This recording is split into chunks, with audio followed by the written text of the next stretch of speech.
My name is Saba Ahmed. I'm a law student at American University. I am here to ask you a simple question. I know that we portray Islam and all Muslims as bad, but there's 1.8 billion Muslim followers of Islam. We have 8 million plus Muslim Americans in this country, and I don't see them represented here. But my question is, how can we fight an ideological war with weapons? How can we ever end this war? The jihadist ideology that you talk about, it's an ideology. How can you ever win this thing if you don't address it ideologically? Great question. I am so glad you're here, and I am so glad you brought that up because it gives us an opportunity to answer. What I find so amazing is since the beginning of this panel, which we are here about Benghazi attack against our people, not one person mentioned Muslims. We are here against Islam, or we're launching war against Muslims. We are here to discuss how 4 Americans died and what our government is doing. We were not here to bash Muslims. You were the one who brought up the issue about most Muslims, not us. And since you brought it up, allow me to elaborate with my answer. There are 1.2 billion Muslims in the world today. Of course, not all of them are radicals. The majority of them are peaceful people.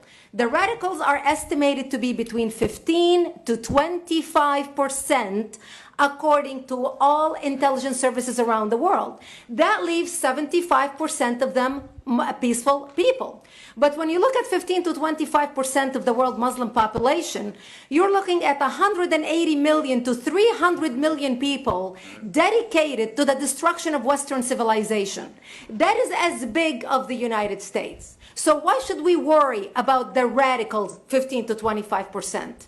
Because it is the radicals that kill. Because it is the radicals that behead and massacre. When you look throughout history, when you look at all the lessons of history, most Germans were peaceful. Yet the Nazis drove the agenda. And as a result, 60 million people died. Almost 14 million in concentration camps. 6 million were Jews. The peaceful majority were irrelevant. When you look at Russia, most Russians were peaceful as well. Yet the Russians were able to kill 20 million people. The peaceful majority were irrelevant. When you look at China, for example, most Chinese were peaceful as well.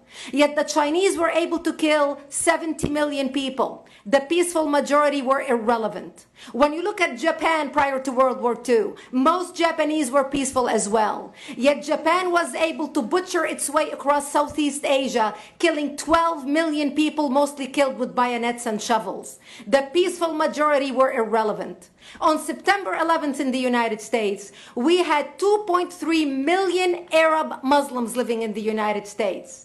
It took 19 hijackers, 19 radicals to bring America down to its knees, destroy the World Trade Center, attack the Pentagon, and kill almost 3,000 Americans that day. The peaceful majority were irrelevant. So for all our powers of reasons and us talking about moderate and peaceful Muslims, I'm glad you're here. But where are the others speaking out? And since you are the only Muslim representative,